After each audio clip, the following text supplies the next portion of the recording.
Hi everybody, I'm Jack the Rambling Raconteur, and I hope you're doing well. It's Tuesday, so Tag Tuesday. It's Tuesday night here in Phoenix. I'm going to do the Classics book tag. I saw this on Lukash at Totally Pretentious channel last week. James Holder did the same tag. They're both excellent. I'll link their videos below.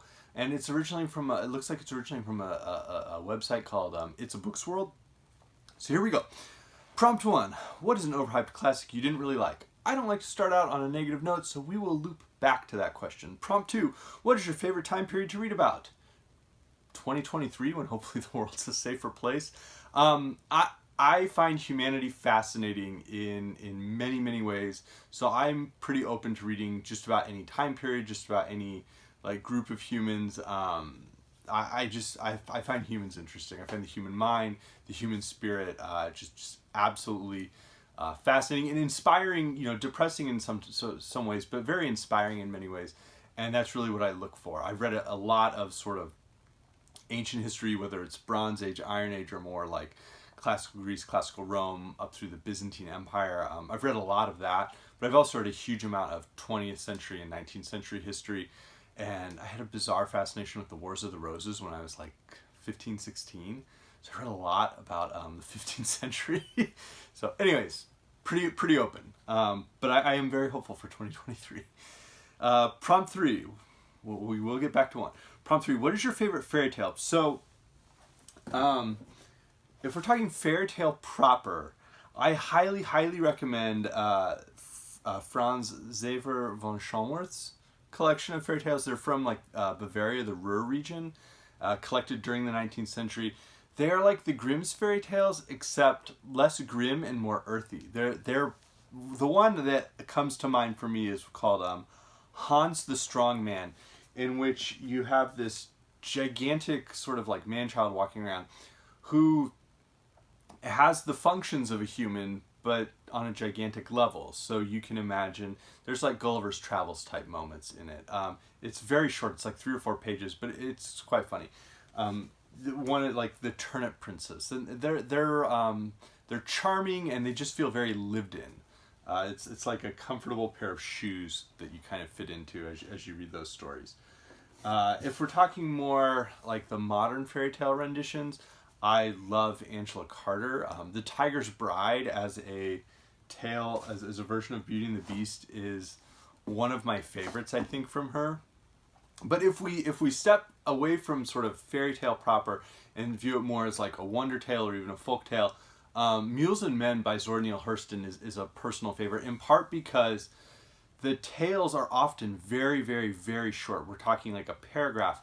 And so they're in this conversation that Hurston is having with different people living throughout the more like rural southeastern United States.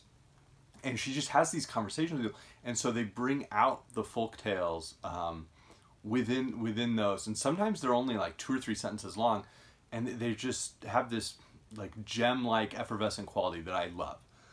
So anyways, that was a positive one. Prompt 4. What is the most embarrassing classic you haven't read yet? I try not to view books from a level of like shame. There are so many books that I haven't read. I will say this. So one, and this is like maybe stretching one definition of classic. I'm fairly ecumenical in my definition of classics. I believe there are classic crime novels, classic horror novels, classics all around. But one would be a young adult classic. So I didn't read a huge amount of young adult novel books as I was growing up. I kind of just jumped. And so I have never read A Wrinkle in Time by Madeline. It's one of my wife's favorite books. I've never read it. And I sort of had got to a point where I had not read it and I could just go read it tomorrow easily. But what I want to do is I want to read that with my, either both my daughters or with my older daughter when she's a little bit older and she's able to read and she can read it kind of herself, and we'll do it as a family read together. So I'm very much looking forward to that, and that's why I've held off on reading A Wrinkle in Time. I have very carefully and assiduously avoided spoilers so that I can experience it with my daughter for the first time and sort of share that experience with her. So that will be my response to that question. All right. Prompt 5. 5 classics you would like to read soon. And again, you'll see a sort of ecumenical definition of classics in here. One would be the Upanishads. I have read the Rig Veda, I have read the Bhagavad Gita, I have not read the Upanishads. I'll rectify that sometime in the hopefully near future.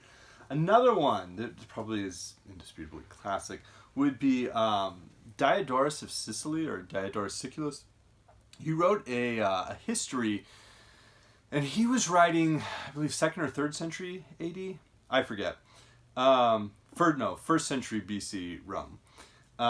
Plutarch was then 2nd, 3rd century AD. So his history is one of the only extant sources that goes over what happens after Alexander the Great dies at 32. What happens in the sort of chaos that ensues with the Macedonian civil wars. Now, I find that whole period interesting, so I'm going to read this at some point. This is sort of one of our few surviving extant classical sources. I'm looking forward to that.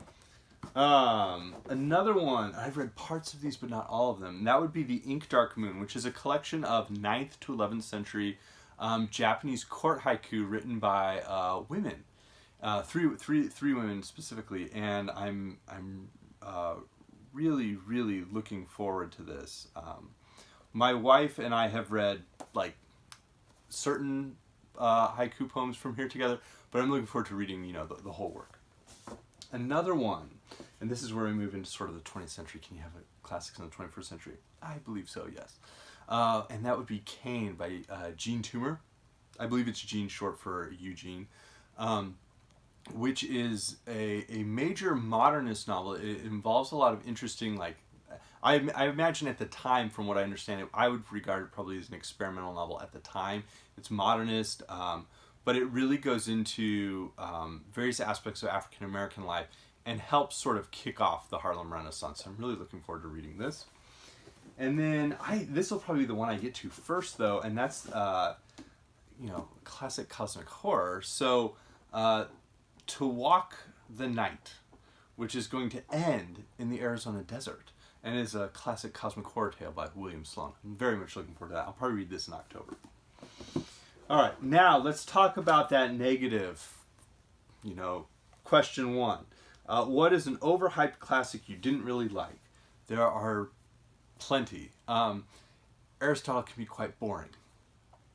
Voltaire's Candide. I like the Philosophical Dictionary by Voltaire, but Voltaire's Candide I don't find particularly funny or charming or interesting in any way. The one, though, that probably sits in the lowest valley in my estimation would be the novels of Goethe, specifically The Sorrows of Young Werther. Elective Affinities I've never finished because it was just mind-numbingly boring. But Sorrows of Young Werther is shorter, and so I finished that, and I even read that in college, and I thought, this was terrible. That might be, in my personal estimation, one of the single worst books I've ever read. So there you go. All right, back to happier times. Question 6: favorite modern book or series based on a classic? That would be Chimera by John Barth. It's a triptych of tales. One parallels Scheherazade. It's her younger sister. Scheherazade famously is telling the tales of the 1001 Nights, and this is with her sister Dunyazad. The second one is Perseus, and the third one is Bellerophon, and it loops in this really just fantastic and fun way. I also read this book right after my first daughter was born, kind of in sort of a mind haunt, staying up late with her, feeding her and stuff, giving her bottles and stuff. So yeah, that's absolutely fantastic. Prompt 7, favorite movie or TV series based on a classic? Tristram Shandy, A Cock and Bull Story, as an adaptation of The Life and Opinions of Tristram Shandy, Gentleman by Lawrence Stern, is excellent, and that's the novel that was postmodern before there was any modernism to be post about, which is a quote from the movie. It's very funny. Also, O Brother, Where Art Thou, I think, is a solid adaptation of the Odyssey. Prompt 8. What's the worst classic to movie adaptation in your opinion? Clash of the Titans? Again, I try not to dwell on the negative. Prompt 9. Favorite edition you'd like to collect more of? I am firmly entrenched with those Flightless Penguins. I think, as we can see. And prompt 10, an underhyped classic you'd recommend to everyone. I have a handful that I sort of try to loop through on this channel for anybody who's new or just happens to drop in. I don't know if I can't remember if I've mentioned this one recently, but with a lot of people reading Victorian literature in October, this is from the 20th century, but is very much intertextual, specifically with Charlotte Bronte's Jane Eyre, and that would be Wide Sargasso Sea by Jean Rhys.